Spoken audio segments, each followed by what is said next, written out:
आपण बिझनेसमध्ये एक टायमाला जर आपल्याला एम्प्लॉय जर आवडला नाही तर आपण त्याला काढू शकतो ना, नक्कीच काढू शकतो. तसंच जर गृहिणीला जर घरातली माणसंच आवडली नाही तर गृहिणी ते माणसं काढू शकते का, किंवा गृहिणी माणसं सोडून जाऊ शकते का? नाही ना. चला तर नमस्कार, मी पौर्णिमा. माझ्या यूट्यूब चॅनलमध्ये आपल्या सर्वांचे सहर्ष स्वागत आहे. कसे आहात आपण? मजेतच आहात ना? मजेतच राहिलं पाहिजे, कारण की हसा खळखळून असल्याने नेहमी आपलं आरोग्यही चांगलं राहतं आणि आपलं आयुष्यही वाढतं. तर नेहमी हसावे माणसांनी. तर माझे व्हिडिओ तुम्हाला कसे वाटतात नक्कीच मला कमेंट करून सांगत जा. आणि तुम्हाला अजून कशा पद्धतीने व्हिडिओ बिझनेसमध्ये पाहिजेत, बिझनेसमध्ये तुम्हाला कशा पद्धतीने आणि कशा रीतीने व्हिडिओ पाहिजेत ते पण मला कमेंट करून सांगत जा. आणि तुमचे पण काही अनुभव असेल ते पण मला शेअर करत जा.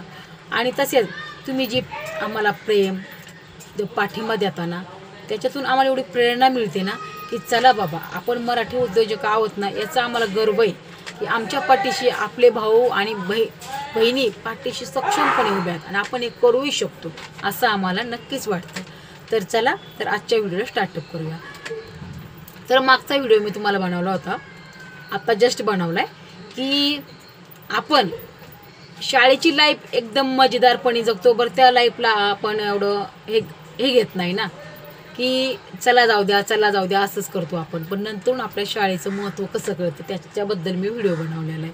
तर आजचा व्हिडिओ आहे की गृहिणी होणंही सोपं काम नाही आहे. काय? गृहिणी होणंही सोपं काम नाही आहे. कारण की आपण गृहिणी असतो त्यावेळेस आपल्याला पण बजेट करावं लागतं. समजा नवऱ्याने जर आपल्याला 10,000 रुपये दिले ना खर्चण्यासाठी, तर 10,000मध्ये आपल्याला महिन्याचं राशन, बाजार, मुलांचा खर्च, दुधाचा खर्च, पाहुणे रावळे म्हणजे अजून काय खर्च असेल तेवढा खर्च करून काटकसरीनं 500 रुपये का होईना पण महिन्याला साईटला काढावेच लागतात.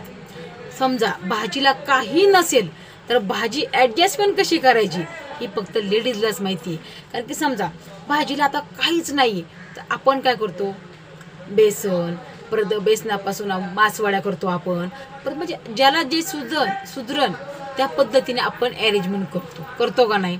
ऐन वेळेला कोणती भाजी बनवायची भाजीला नसताना नाही, याचं डोकं फक्त महिलांनाच आहे. त्यामुळे गृहिणी होणं कधी सोपं नाही हो. समजा बिझनेसमध्ये जर तुम्ही असाल ना तर त्याच्यामध्ये तुम्ही बजेटचा रोजचा हिशोब ठेवता. फक्त गृहिणींची एवढी चुकी होते की ती रोजचं बजेट ठेवत नाही. काय रोजचं बजेट ती मॅन्युफॅक्चरिंग पण स्वतःच करते, मार्केटिंग पण स्वतःच करते, पॅकेजिंग पण स्वतःच करते. म्हणजे प्रकार झाले त्यातले. आपण बिझनेसमध्ये हे करतो ना तसं गृहिणी पण करते हो. कारण की महिन्याचं बजेट ठेवायला तीच शिकते, करते का नाही. मार्केट, महिन्याचं राशन, बाजार हे झालं तर मार्केटिंग झालं ना, बरोबर आहे का नाही. आणि इन्व्हेस्टमेंट म्हणजे दर महिन्याला 500 रुपये कोणा साईडला ठेवायची कला आहे ना, फक्त स्त्रीजाती ते. आणि समजा नवऱ्याने आपल्याला 2,000 रुपये दिले, त्याचे 2,500 रुपये कसे करून द्यायचे ही फक्त कला बायकाकडे, जेंट्स लोकांकडे कधीही नसणार.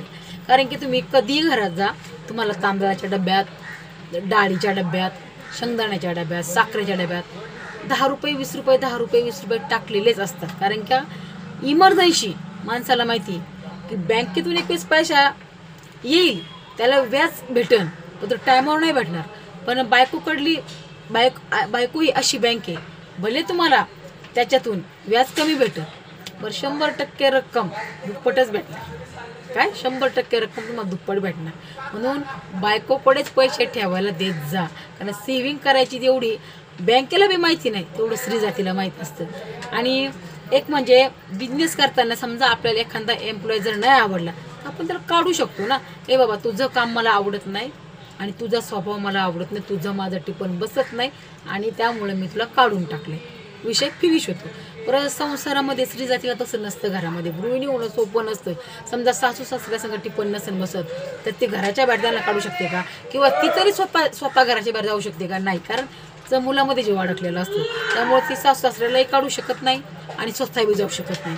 म्हणजे अरेंजमेंट तुम्ही बिझनेसमध्ये तरी करू शकता हो, पण गृहिणी होणं सोपं नसतं. म्हणून स्त्री जातीला कधी कमी लेखू नका. हाऊस वाईफ होणं सोपं नसतं.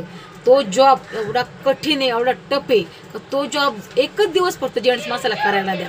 जेंट्स माणूस दुपारचाच पळून जाणार का? तर एवढं कसं तू हँडल करते. म्हणून स्त्री जातीला नवदुर्गाचं स्वरूप मानलेलं आहे. काय स्वरूप मानलेलं आहे. तुम्ही धुणं भांड्यासाठी बायका ठेवता, 4-4 हजार रुपये त्यांना पेमेंट देता. स्वयंपाक करण्यासाठी बाई ठेवता, तिला 2,000 रुपये पगार देता. म्हणजे 1,000 पगार जर तुम्ही सगळ्या मिळून धरला तर तुमचा 15,000 ते 20,000पर्यंत होतोय ना तुमचा पगार. तुमचे आई वडील सांभाळणे, तुमचा मुलं बाळं सांभाळणे, तुमचं घर सांभाळणे, तुमचे पाहुणे रावळे सांभाळणे, एवढ्यासाठी जर तुम्ही बायका ठेवता तुमचा खर्च किती होईल का नाही? नक्कीच. म्हणून हाऊसवाईफला कधीही कमी लेखू नका. हाऊसवाईफचा प्रवास कधीच सोपा नसतो, तो एवढा टफ असतो ना. पण याचीच खमत आहे की पुरुष लोकाला त्याची अजिबात जाणीव नाही. काही पुरुष लोक एवढे समजून घेतात ना, पण काही पुरुष लोकाला हाऊसवाईफचं महत्त्व काही कळतच नाही. काय म्हणणार, दिवसभर आम्ही कामाला जातो, तू काय करते घरी? अरे बापरे, तू एक दिवस करून बघ, तुला कसं वाटतंय कसं नाही.